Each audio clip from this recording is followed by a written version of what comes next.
How to check Dollar General gift card balance. Hi everyone, welcome back to our channel. In today's video I'll guide you on how you can check Dollar General gift card balance, so make sure to watch the video till the end.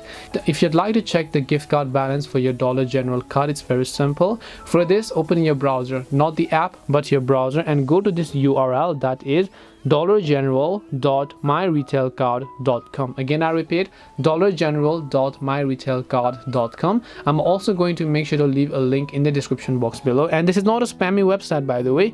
This is the official website from Dollar General themselves, as you can find it here. Once you're on the website, you can read here, it says enter credentials below to check balance and view transactions. So all you have to do is now make sure to simply enter your Dollar General gift card number. Once you enter your gift card number, make sure to enter the security code. Tap the sign in option, and then you'll be able to successfully go ahead and then check your gift card balance for Dollar General card. This way you'll be able to check Dollar General gift card balance. Hope this video was very helpful. If you have got any more questions, feel free to leave them down. Thank you for watching and see you soon in the next video.